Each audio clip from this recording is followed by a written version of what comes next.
The airlock slammed shut like the lid of a heavy coffin. It wasn't that cool soft whoosh you hear on the latest commercial liners. This was a dull, industrial, weary thud. The harsh grinding of metal on metal was chased by the sharp hiss of the pressure equalization system. The sound resembled a massive steel vault being sealed forever. Ronin watched the spin of the red warning light above the door. 1 rotation, 2, 3. Then the light died, giving way to the familiar, monotone buzz of the yellow halogen strips. It was a migraine-inducing, damnable hum. Atmosphere secure. He adjusted the load in his arms, heavy. They say dead weight is always heavier than the living. But this was different. It wasn't just gravity, it was the mud smelling of rotten eggs. That thick, black, airless sludge from the surface of that godforsaken moon. It covered the woman from her boots to her neck, dripping onto the iron mule's grated deck with a wet, rhythmic sound. Schlop. Schlop. Schlup. The consistency was sticky like leeches. Ronin looked down at the filth on the floor. He ground his teeth, he kept his ship clean. A clean deck meant a disciplined mind. Disorder in your environment led to negligence in the maintenance logs, and in the deep darkness of space, the price of such laxity was death. But feeling the alien creature in his arms, wheezing as she breathed, the rattle in her chest vibrating clearly against his own limbs, the mud on the deck seemed like a small price to pay. "Hold on," Ronin grunted. He turned, tightening his grip. The soles of his heavy boots struck the deck plating. Clang, clang, clang. The sound was solid, reassuring. The vibrations climbed up through his boots and settled in his shins. He started walking toward the medbay. The corridor was narrow, a claustrophobic vein of brushed steel and exposed piping. Pipes hung around him like intestines, cables dangling like vines. On his left, the landing gear hydraulic lines hissed softly. On his right, the main power lines hummed with the vibration of the fusion drive. That hum was the heartbeat of Ronin's world. A guttural, throaty roar felt in the teeth rather than heard with the ears. It meant the magnetic containment shield was holding. It meant the reactor wasn't critical. It meant they had left that rock behind, but he was still tense. Ronin moved through the ship on muscle memory. Hauling cargo for 30 years did that to a man. He didn't need to look to know where the bulkhead frame jutted out 3 centimeters. He turned his shoulders sideways, shielding the girl's head from the steel doorframe. Beneath the layer of dirt, the girl's body felt strange in his arms, hard smooth. The thing she was wearing wasn't fabric. It felt like a sheet of glass left out under the desert sun. A small sound escaped the girl. A sharp intake of breath lost amidst the drone of the ventilation fans. "Almost there," Ronin muttered. The med bay was little more than a broom closet that thought it was a hospital. There was a single operating table bolted to the center of the room, surrounded by cabinets dented and scratched from decades of service. The walls here were cold steel like the rest of the ship, but the light was brighter, more ruthless. He squinted involuntarily. He kicked the door release mechanism with his boot. The door slid open to the protest of dried grease. He carried the girl inside and laid her on the biofoam bed. The bed hissed and molded to her shape, but the black mud instantly smeared onto that sterile white surface. It spread like an ink sac suddenly bursting. The clean workspace had turned into a disaster zone in seconds.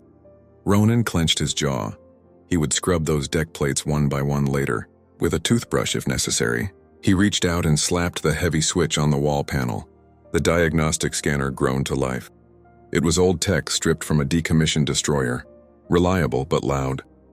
It sounded like a diesel engine starting in winter. Once it warmed up, it gave off a disturbing smell of burning circuitry. A harsh blue beam of light scanned the table, cutting through the grime to examine the girl. Ronin crossed his arms, his biceps straining the grease-stained flight suit. Leaning his back against the metal supply locker, he watched the bouncing analog needles on the display panel. Pulse 140 and climbing. Body temp, critical. Skeletal integrity, microfractures in the rib cage, and that suit was a complete enigma. He stepped forward. He needed to remove that armor to treat the thermal burns underneath. He pulled heavy trauma shears from the drawer. The steel felt cold, heavy, and honest in his hand. Ronin hated today's over-engineered technology. He was a master of simple tools. He reached for what looked like the collar of the suit, intending to cut. He paused. He brought the shears close and tapped the edge against the material. Tink, tink. This wasn't fabric. It wasn't Kevlar. It wasn't plasteel. This was crystalline body armor. made of a warm, diffractive, glass-like substance. Even under the mud, he could see faint pulses of light moving inside the crystal, like a dying power line trying to complete a circuit. It had burst in places on her left side, sharp fragments digging into the girl's flesh. If he tried to cut this with shears, the blade would snap. Worse, the crystal would shatter further and mince the girl. Technology, Ronin spat. Overhyped garbage. He dropped the shears onto the tray. He needed finesse, not brute force. He used his fingers, thick, square fingers calloused from tightening thruster manifolds. He started probing the seams of the crystal armor. It was like watching a bear try to play the piano. The mud made the surface slippery, hard to hold.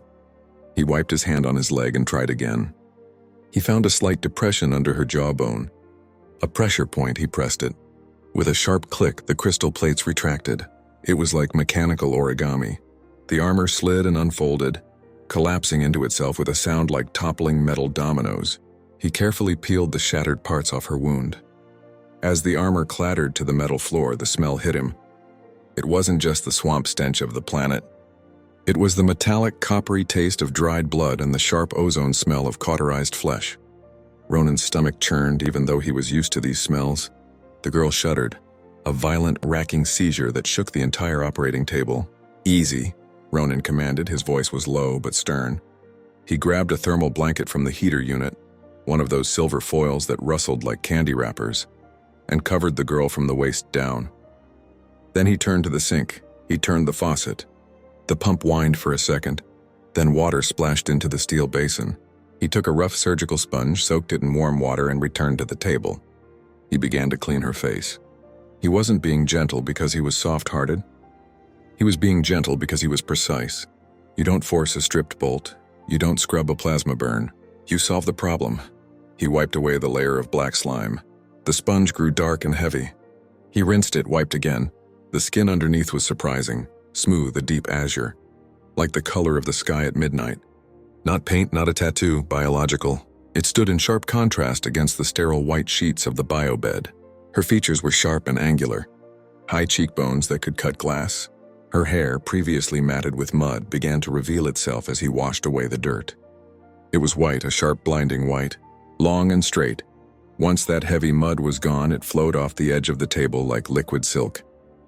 She looked young, too young to die in the trenches of some nameless moon in the outer rim. The ship lurched beneath his feet. A minor course correction from the nav computer. The metal hull groaned around them. Ronin didn't break his rhythm. He didn't even look up. He knew every creak of the iron mule. He could tell the difference between a structural complaint and the sound of the ship just settling into its load. He finished cleaning off the worst of the filth on her torso. There was a nasty gash on her blue shoulder. It had been cauterized by energy fire, but the seal had burst, leaking a transparent fluid. He grabbed the medgel dispenser. He pressed the barrel against the wound and pulled the trigger. Blue foam hissed and expanded, hardening into a biopatch within seconds. The girl didn't wake up. Ronin tossed the dirty sponge into the waste bin with a wet, heavy thud. He wiped his hands on a rag. He let out a long, heavy exhale. He needed coffee. He paused there, looking at the girl, a blue-skinned ghost lying on a white table. Most men would have locked the door. Most men would have been afraid of what she was. Ronin wasn't most men. You might wonder, was it out of mercy? Maybe. But the real truth was, he simply didn't view her as a threat. He checked the restraints on the table, then decided against using them. If she woke up and wanted to run, she had nowhere to go but the airlock. And if she opened that, the laws of physics would solve the problem for him. He left the heavy steel door wide open. Ronin walked down the corridor toward the galley. The ship was empty, but it didn't feel lonely. It never did, not with that creaking sound from the engine. Ronin liked the silence. He liked the smell of recycled air, machine oil, and ozone. It was the scent of honest labor. What he called a kitchen was really just a closet with a burner, a table bolted to the floor, a single chair. He walked over to the coffee maker. The machine was an antique, older even than the ship itself. He pressed the button. The machine sputtered, hissed steam like an angry cat, and began to drip a thick liquid the consistency of burnt motor oil into his dented tin cup. He watched that dark stream. He thought about the last hour. The sensor blip on the dash, the anomaly, the decision to land, that mud sucking at his boots trying to pull him down, the silence of the battlefield. Most people would have kept flying. That was just how the galaxy worked now. Everyone had a schedule. Everyone had a debt to pay. Everyone was running from something. Stopping for a distress signal, especially one that faint, was the quickest way to fall into the hands of pirates or get stuck in a gravity well you couldn't climb out of. Ronin took a sip. It was bitter. Hot, it burned the roof of his mouth. Good, it's easy to look the other way. Efficient, safe. But if you're the one at the bottom of that pit, watching engine trails fade into the sky, you know exactly what that silence sounds like. The silence of being left behind. It's a sound that gets inside you. Ronin wasn't going to be the man who just walked away. Not today. A fool's errand, he muttered to himself.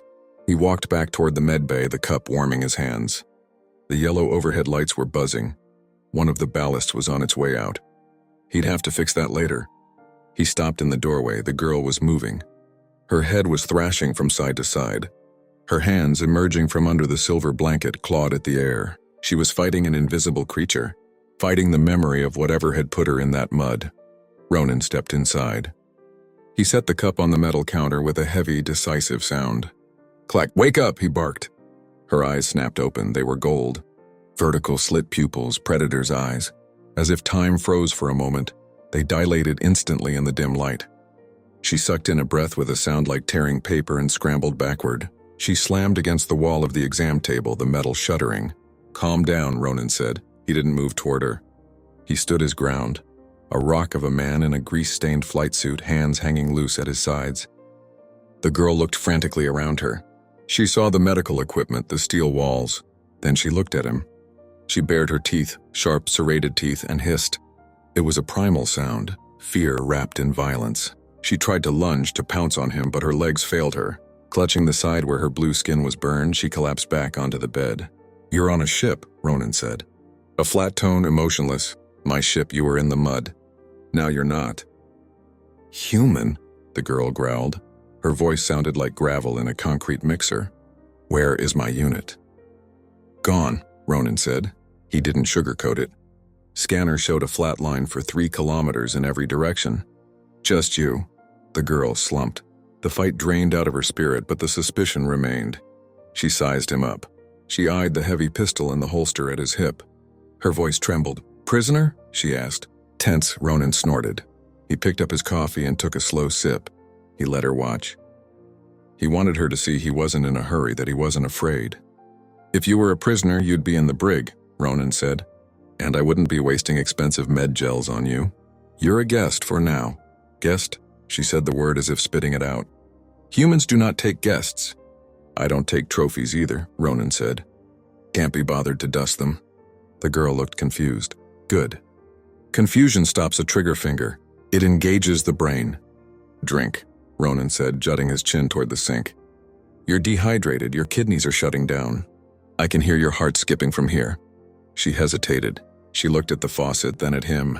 Wounded animal calculus. Is the water worth the trap?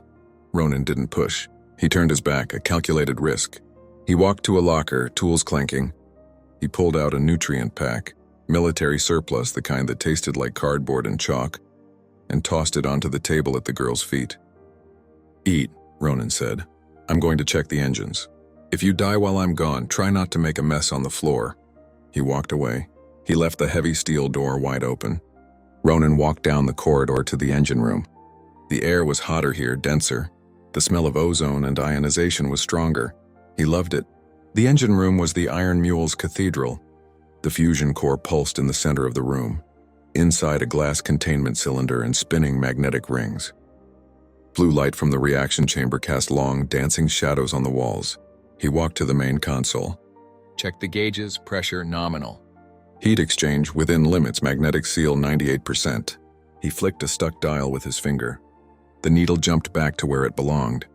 That's a good girl, he murmured to the ship. He stood there, leaning against the railing, listening to the engine. Thrum, thrum, thrum. It was reliable, unlike people, unlike the galaxy. Here, the only law that mattered was physics. Treat the engine right, and it would take you home. Cheat it, and it would kill you. Simple justice. He heard a sound behind him. The soft scuff of bare feet on the metal grating. He didn't turn around immediately. He finished checking the coolant flow rate in the secondary loop. You left the door open. The voice came from the doorway. It was stronger now, less wheeze, more steel. Ronin turned slowly. She stood there, wrapped in the thermal blanket like a shimmering silver cloak. Her long white hair spilled over the metallic fabric, glowing in the dim light. Her blue skin looked like deep purple in the shadows of the engine room. She was leaning against the bulkhead for support, looking pale and shaky, but she was standing. "I did," Ronin said. "Why?" "Because this isn't a prison," Ronin said. He grabbed a rag from the bench and wiped his hands. "And because there's nowhere to run. We're at light speed. Step out the airlock and you become a frozen speck of dust." The girl stepped fully into the room. Her golden eyes went wide as she looked at the core. The blue light reflected off her smooth skin, giving her an ethereal air. She looked at the engine, then at the patched pipes, the weld seams on the walls, the exposed cables on the ceiling. "This ship," she murmured. "Old. Seasoned," Ronin corrected. "She was flying long before you hatched. She has scars, like you. Like me." "Human," the girl growled. Her voice sounded like gravel in a concrete mixer. "Where is my unit?" "Gone," Ronin said. He didn't sugarcoat it. Scanner showed a flat line for 3 kilometers in every direction. "Just you." The girl slumped. The fight drained out of her spirit, but the suspicion remained. She sized him up. She eyed the heavy pistol in the holster at his hip. Her voice trembled. "Prisoner?" she asked. Tense, Ronin snorted. He picked up his coffee and took a slow sip. He let her watch. He wanted her to see he wasn't in a hurry, that he wasn't afraid. "If you were a prisoner, you'd be in the brig," Ronin said. "And I wouldn't be wasting expensive med gels on you. You're a guest for now." "Guest." She said the word as if spitting it out. "Humans do not take guests. I don't take trophies either," Ronin said. "Can't be bothered to dust them." The girl looked confused. "Good." Confusion stops a trigger finger. It engages the brain. "Drink," Ronin said, jutting his chin toward the sink. "You're dehydrated. Your kidneys are shutting down. I can hear your heart skipping from here." She hesitated. She looked at the faucet, then at him. Wounded animal calculus. "Is the water worth the trap?" Ronin didn't push. He turned his back, a calculated risk. He walked to a locker, tools clanking. He pulled out a nutrient pack, military surplus, the kind that tasted like cardboard and chalk, and tossed it onto the table at the girl's feet. "Eat," Ronin said. "I'm going to check the engines. If you die while I'm gone, try not to make a mess on the floor." He walked away. He left the heavy steel door wide open. Ronin walked down the corridor to the engine room. The air was hotter here, denser. The smell of ozone and ionization was stronger. He loved it. The engine room was the Iron Mule's cathedral. The fusion core pulsed in the center of the room, inside a glass containment cylinder and spinning magnetic rings. Blue light from the reaction chamber cast long, dancing shadows on the walls. He walked to the main console. "Check the gauges, pressure nominal. Heat exchange within limits, magnetic seal 98%. He flicked a stuck dial with his finger. The needle jumped back to where it belonged. "That's a good girl," he murmured to the ship. He stood there, leaning against the railing, listening to the engine. Thrum, thrum, thrum. It was reliable, unlike people, unlike the galaxy. Here, the only law that mattered was physics. Treat the engine right, and it would take you home. Cheat it, and it would kill you. Simple justice. He heard a sound behind him. The soft scuff of bare feet on the metal grating. He didn't turn around immediately. He finished checking the coolant flow rate in the secondary loop. "You left the door open," the voice came from the doorway. It was stronger now, less wheeze, more steel. Ronin turned slowly. She stood there, wrapped in the thermal blanket like a shimmering silver cloak. Her long white hair spilled over the metallic fabric, glowing in the dim light. Her blue skin looked like deep purple in the shadows of the engine room. She was leaning against the bulkhead for support, looking pale and shaky. But she was standing. "I did," Ronin said. "Why?" "Because this isn't a prison," Ronin said. He grabbed a rag from the bench and wiped his hands. "And because there's nowhere to run. We're at light speed. Step out the airlock and you become a frozen speck of dust." The girl stepped fully into the room. Her golden eyes went wide as she looked at the core. The blue light reflected off her smooth skin, giving her an ethereal air. She looked at the engine, then at the patched pipes, the weld seams on the walls, the exposed cables on the ceiling. "This ship," she murmured. "Old. Seasoned," Ronin corrected. "She was flying long before you hatched." She has scars, like you, like me. He paused for a second, listening. He heard the rustle of fabric from the engine room. She was putting on the suit. Ronin nodded to himself. "Welcome aboard," he whispered to the empty corridor. The Iron Mule's cockpit was filled with the smell of old leather, warmed electronics, and the faint, sticky scent of pipe tobacco Ronin hadn't smoked in 10 years. A smell settled into the upholstery. A ghost of bad habits past. Ronin slid into the pilot's seat. The worn crash foam molded instantly to his back, familiar as a second skin, like the hug of a long-lost friend. He hated those new commercial ships. Holograms, voice commands, touchscreens that got smeared when you touched them with greasy hands. They were too soft. He liked switches. He liked buttons that went click with mechanical resistance, levers that fought back when he pulled them. He didn't want to negotiate with the machine, he wanted to feel it. He flipped the master switch for the nav array. The dashboard lit up like a Christmas tree of amber and green analog gauges, mixed with a few digital readouts he'd retrofitted over the years. The viewport was a thick block of reinforced transparent steel, scratched from thousands of micrometeor impacts. Through it, the stars were streaks of white light as the warp drive chewed through the void. "Sit," Ronin said. He didn't look back. He heard the heavy door hiss shut. Kale entered his peripheral vision. She was wearing the gray suit. Ronin was right, the clothes swallowed her. She had rolled the sleeves up to her elbows, revealing azure arms that shone like polished marble against the grime of the fabric. She had cinched the waist with a black cargo strap found in a locker. She had pulled her long, straight white hair back tightly and tied it with a piece of copper wire. She looked ridiculous, like a child playing house in her father's work clothes. But she didn't move like a child. With feline grace, silent and efficient, she slid into the co-pilot's seat. She looked at the console in front of her. She was baffled. She hesitated. Her clawed fingers hovered over a keypad. Primitive. "Reliable," Ronin corrected. He rapped a knuckle on the main screen. "We're coming up on the asteroid belt. The nav computer is good but slow. It sees rocks, but it doesn't see pirates hiding behind them. That's where you come in." "Me?" "Your eyes," Ronin said. "I saw how you tracked that fly in the medbay even when you were half dead. You see fast, watch the thermal scope." He pointed to a green circular screen embedded in the dash. "If you see a heat spike that isn't a rock, tell me. Don't ask questions, just tell me." Kaio leaned forward. Her golden eyes narrowed. Her demeanor changed instantly. The clumsiness of the oversized suit vanished. She was a soldier again.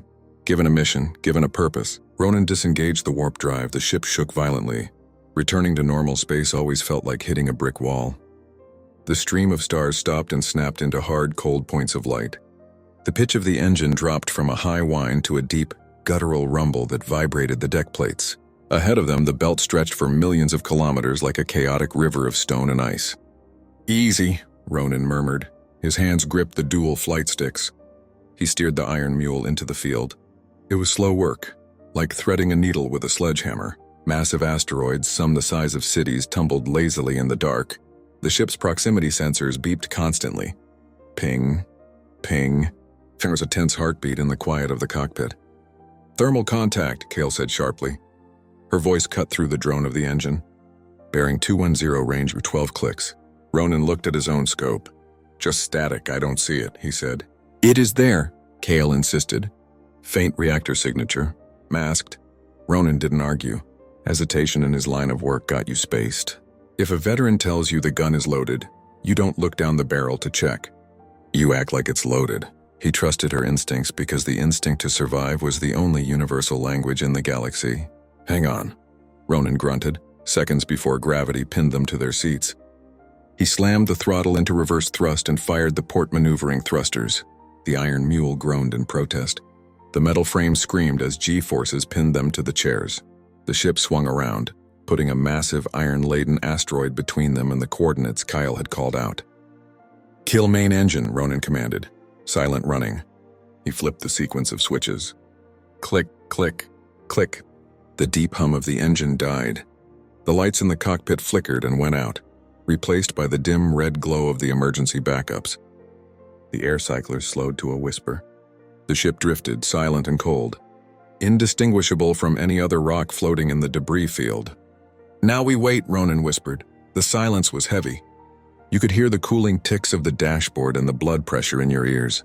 Kale was rigid, eyes glued to the screen. In the red emergency lighting, her blue skin turned deep purple, her white hair absorbing the crimson glow. "Why are they here?" she whispered. "Ambush point," Ronin replied softly, "waiting for haulers like me to take a shortcut. Disable the engines, board the ship, take the cargo, space the crew. Efficient. Barbarians," she hissed. "Pirates," Ronin corrected. "Same thing, better marketing." Minutes stretched. The cold began to seep into the cockpit as the heaters shut down. Ronin watched his breath vaporize in the red light. He watched Kale. She wasn't shivering this time. She was hunting. "Contact moving," Kale said, her voice barely a breath. "Breaking cover." Corvette-class raider, scanning the debris. Ronin nodded, he could imagine it. That sleek, predatory ship prowling the belt, hunting for the heat signature of his engines. If he had stayed on course, he'd be a burning wreck right now. "Passing us," Kale reported. "Rank 8 clicks. 5 clicks, they do not see us." Ronin waited until Kale said clear. Then he waited another 10 minutes. Patience isn't just a virtue, it's a weapon. Most men die because they move too soon. They think the danger has passed because they no longer see it. But the wolf is always closest when you stop looking. "Clear," Kyle finally said, leaning back in her seat. She let out a long breath. Ronin reached out and restarted the reactor. The ship shuddered awake, warmth and light flooding the cockpit. The engine hum returned, a comforting roar. "Good eyes," Ronin said. He didn't look at her, but the praise was in his tone. Professional appreciation from one pro to another. "You fly aggressively," Kyle said, rubbing her shoulder where the harness had dug in. "For a transport ship. She's a mule, not a racehorse." Ronin patted the dashboard affectionately. "But she kicks if she has to." He guided them out of the belt into open space where the density of rocks thinned. He keyed in the coordinates for the warp jump. "Take the helm," Ronin said suddenly. Kale froze. "What?" I said, "Take the helm. Keep her steady on Vector 39, I need more coffee." He stood up, stretching his back. His joints popped. Kale looked at the flight controls like they were a grenade. "I do not know how to fly a human ship," she said. "It's not magic," Ronin said, climbing out of the pilot's seat. "Pull back to go up, push forward to go down. Don't touch the red buttons, you'll figure it out." He walked out of the cockpit, leaving the girl alone with the ship. It was a test, of course it was a test. Trust is currency that must be spent to be earned. If she wanted to ram them into a star, she could. But Ronin bet she wanted to live just as much as he did. He went to the galley and brewed another pot. The smell of coffee grounded him. He felt the slight vibration of the deck as Kale made micro-corrections to the course. She was learning, fast. When he returned to the cockpit 10 minutes later, Kale was gripping the yoke until her knuckles were white, eyes darting between gauges. The ship was on a perfect heading. Ronin took the co-pilot seat this time. He sipped his coffee and looked at the stars. "You handle her well," he said. Kale didn't relax, sluggish, heavy. "My people's ships react to thought. This requires muscle." "That's the point," Ronin said. "You have to want it. You have to fight for every inch. That's the only way you appreciate where you're going." He saw her looking at him. The hostility was gone, replaced by a grudging curiosity. "Is this how you live?" she asked. "Alone? In the dark, always running?" "Not running," Ronin said. He swirled the coffee in his mug. "Working, there's a difference. But you have no clan. No unit, no commander." "I have a ship," Ronin said. "And I have my word. If I say I'll deliver cargo, I deliver it. If I say I'll fix something, I fix it. That's enough." Kyle fell silent, trying to understand this. In her culture, a warrior without a master was nothing. A Ronin was a failure. But here, inside this metal box, this human made it feel like a kingdom. "Why did you save me?" she asked again. The question was gnawing at her. "You risked your ship, you risked pirates. For what, a stranger?" Ronin looked at her. He set his coffee down. "Because I know what it means to be left behind," he said. And there was a silence. His voice dropped an octave, losing the commander tone, becoming rougher, more personal. "Years ago in the Navy, we got hit, bad intel. My unit pulled back. They did a head count, got the number wrong, and lifted off. I watched their thrusters burn toward orbit while I lay in a crater bleeding out." Kyle stared at him. "They abandoned you?" "Mistakes happen," Ronin said, though his eyes hardened. "Bureaucracy numbers on a spreadsheet. I survived. Walked 3 days until I found a comms relay. But when I got back, I realized something. The system doesn't care. The uniform doesn't care. Only the person standing next to you cares. He leaned forward, looking into the girl's eyes. That's why I left. Because if we lose that, if we stop stopping for the ones in the mud, then we're just machines. And there are enough machines on this ship already. Kyle didn't look away. For a moment, alien and human were just two veterans sharing the same scar. It was a moment that couldn't be faked. The kind of understanding that only comes when you've both stared into the abyss and spat in its face. I understand, she said softly. Good, Ronin grunted, breaking the tension. He took back the controls. Now strap in, we're going to lightspeed. Next stop, Rim Edge. It's a dirty, loud, dangerous place, you'll hate it. I think I will fit in perfectly, Kale said. And this time she actually smiled. A real smile, sharp teeth and all. The warp drive engaged. The stars turned to streaks of light once more. The iron mule tore a hole in the fabric of space, carrying its strange cargo toward the edge of civilization. Days turned into a routine. Ronin taught her the cycle of the air scrubbers. She taught Ronin a technique from her world to sharpen his knife to a molecular edge. In the galley, they shared a silence that was no longer awkward. A companionable silence. She stopped wearing the blanket. She washed the flight suit. She started cleaning the med bay, scrubbing the white panels until they shone, wiping away the mud and blood that had brought her there. One evening, or what passed for evening on ship time, Ronin found her in the cargo hold. She was sitting on a crate, staring out the small porthole at the swirling nebula they were passing. Her long white hair caught the ambient light from the nebula, glowing softly against her blue skin. 3 hours out, Ronin said, leaning against the doorframe. Kale didn't turn, and then? I dropped the iridium. Get paid by fuel. By coffee. And me? She asked. You said I would figure it out. Ronin walked to the crate. He looked out the window too. The nebula was purple and bruised like a healing wound in the sky. I was thinking, Ronin said. This ship is old.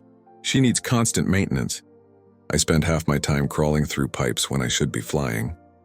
A second pair of hands would be useful, especially hands that can spot pirates from 12 clicks away. Kale turned to look at him. Her golden eyes went wide on her blue face. Are you offering me a position? I'm offering you a job, Ronin corrected. The pay is terrible, the food is worse. The captain is a grumpy old man who hates repeating himself. But he looked around the cargo hold at the battered metal walls that kept them safe. It's warm, it's dry, and no one gets left behind here.